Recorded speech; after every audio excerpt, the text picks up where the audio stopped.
Thursday, May 7th, 2020, MONERO 64, home of alternative economics and contrarian views. Before I start today, I'd like to thank all the viewers again, all the new viewers as well, for their interest in the channel, for their participation in what is now like a community, and also to all of those who have supported me through the years and support me monthly on Patreon, those who make donations on PayPal or through cryptocurrencies or through the MONERO 64 Teespring store.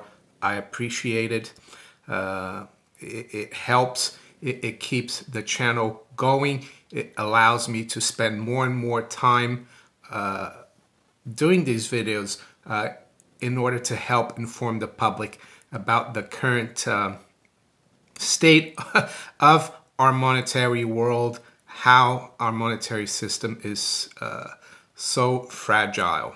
So this morning I'd like to talk about the Bank of England, how it's leading the British pound, the currency of the UK, down the road of hyperinflation through monetization of deficit spending. Monetizing deficit spending is a dangerous game, and I'm going to reference this book today, When Money Dies, The Nightmare of the Weimar Hyperinflation by Adam Ferguson. This book is a must-read for those who want to understand what happens when countries, governments, and central banks do what our central banks and governments are doing now. This is what it says here in the back of the book.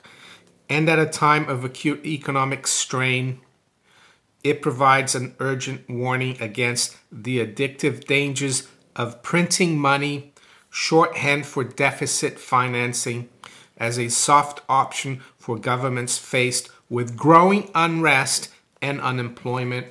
While we got the unemployment, have we got growing unrest yet in the UK? I would say no, but it's happening all around the world, and it was happening before this crisis in 2020. We could see it in France for the last couple of years with the yellow vest. We're seeing now in the States, there's a lot of people not happy with what's going on. We saw Hong Kong, Chile, many other countries. And when you go through this book about the Weimar hyperinflation, it's not something that happened overnight. The road to it didn't happen overnight, of course, even though the hyperinflation in 1923 did happen kind of overnight. But it all started during World War I, when the warring factions, Germany included, realized that the war was going to be longer than they thought. There's the old story about when this war started in the summer of 1914. Most people thought it would be over by Christmas, but it wasn't, of course. And the deficit spending started almost right after the beginning of that war. Yes, there was some taxation, but taxation isn't popular, and the Germans avoided taxation quite a bit. And the way they financed the war was through deficit spending, money printing, central bank helping the government. And I would say that the road to the hyperinflation or the loss of confidence in the currency that we're going to see not only in the UK but everywhere around the world started actually after the 08 crisis. What do you think QE was? Well, QE was a mixture to help the banks, but also to keep the governments going, keep the government's deficit spending, not only in the UK, but in Europe and in the US. We've never gone back to running surpluses or even running very small deficits, like 1% maybe. The only country that I've seen that has done something about it has been a country like Germany, who's actually been running surpluses the last few years, maybe Switzerland and Holland. But all the rest, well, now you can put that to bed as well. because all of them are running deficits, double-digit deficits. So this morning, I'm really early. It's just past 7 o'clock. And why am I doing my video so early? Well, because the Bank of England had its meeting today. Yeah, had it already. So why is the Bank of England meeting and announcing its decision at 7 a.m. In the morning? Does it want people not to look at what they're doing? Even though, of course, it is going to be publicized in the media later on. But this meeting usually used to take place at 12 o'clock London time, midday. They used to come out and announce their decision, have a press conference. But why 7 a.m.? They haven't changed much today. The decision has come out. It's 7:09. So they left rates at 0.1%. They kept their QE at the same rate. They, of course, announced 200 billion in QE. I think it was in March. And because they know they have to help the government, the bond market in March got very volatile and they were concerned. People were actually selling gilts to go to cash because of this crisis. The government is going to be borrowing 180 billion from the market, new borrowing this present quarter, May, June, and July. So I would expect them to increase the QE size very soon, maybe at their next meeting. And one thing about the hyperinflation in Germany is that there was, of course, political uncertainty, political volatility. We had the Kaiser, of course, abdicate after the end of the war, and Germany was breaking apart. Bavaria was trying to secede, and you have to look back that Germany hadn't been unified for that long, since the 1870s. So there's a lot of uncertainty, and economically as well.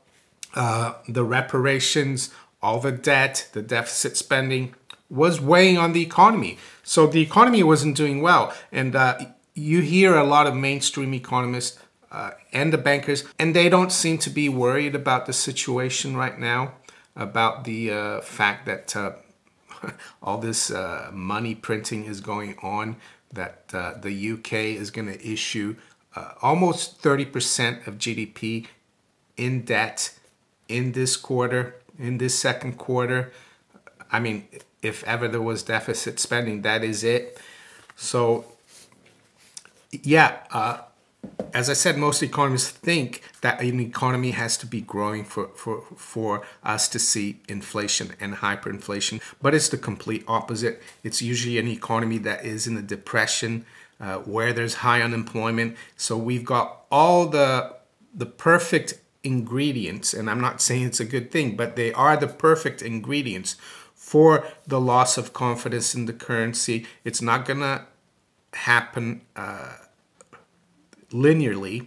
What will happen linearly maybe is the inflation is going to start to pick up, but the hyperinflation is going to be like geometric, and it's going to be very quick. It's almost like the inflation is before the water comes to the boiling point, and then it just boils, right? That's what we're going to see, in my opinion. I just don't see the bankers and the politicians changing course. Once you get down the road of deficit spending, of that monetization, there is no way out except for a collapse, a deflationary collapse. But the road they're taking will also lead to a collapse, a hyperinflationary one. So just to show you here, I got the Telegraph yesterday, and it says here, fears for hundreds of thousands of jobs when furlough wound up. So I've been talking about that the last few weeks, how companies like British Airways and Ryanair, they're actually sacking people instead of furloughing them because they know the economy is not going to pick up, their businesses are not going to pick up. And so the mainstream media now is realizing that. So there you go. There's the story. Things are not going to get better. And then there's a interesting piece here as well about the Bank of England. 5 headaches for new Bank of England governor as crisis bites. So even the mainstream media is admitting now that, you know, deficit financing is happening. So it says here, monetary financing, concern over monetary financing, the direct funding of government deficits by the central bank will rise, even though officials up to Bailey himself have been playing it down. Even though the bank never buys directly from government, the close links between the pace of its purchases and the DMO's own hefty sales look suspicious. They're not suspicious, they're real. The DMO is the Debt Management Office of the Treasury. They're the ones who manage this sale or issuance of 180 billion this quarter. So the Telegraph is saying, you know, this is not looking good. The proposed use of the Ways and Means account, the government's overdraft directly funded by the bank, adds to the smell. Yeah, it's the smell of hyperinflation in the morning. The Ways and Means account was announced a couple of weeks ago that the Bank of England would be financing the government directly, that the government wouldn't have to go to the gilts market to borrow the money, even though it's already borrowing 180 billion. I think they need a lot more than 180 billion, so they're using this Ways and Means account, and it's unlimited. They haven't told us how much. They could spend billions or hundreds of billions on that account. Well, they say it's going to be temporary and paid back. I'm not too sure about that. Expect to hear a lot about the temporary nature of both schemes, even though there is no sign of QE being unwound 11 years after it began. That's what I was telling you. This has been going on since the 08 crisis. So even the Telegraph is questioning this policy right now. So let's have a look at the markets then. Let's see where the markets are. It's fairly early. It's 7:20 a.m. London. Gold was hit hard yesterday, of course, but it's still holding on quite well, I think. Why does gold drop like that? Well, there's just so much speculation in the paper market and so many shenanigans that we know about, the bullion banks. You really want to stay in paper when the central bankers are running these huge programs to monetize government spending, deficit spending. No, if anything, you want to try to get away from paper before everyone else gets away from paper, the general public. And in this book, the author talks about how it took a while for that to happen because Germans still trusted their currency. They had faith in the currency. And I think people still have some faith in their currency, but they're going to start noticing that something's wrong. And when prices start going up, and that faith and confidence is going to go down the drain. And by that time, it will be too late to get out of it. So right now, spot gold is unchanged, 1686. It's been as high as 1697 and as low as 1676. You can bet the Bank of England is out there manipulating the price of gold. They have an exchange equalization fund. It's not the ESF.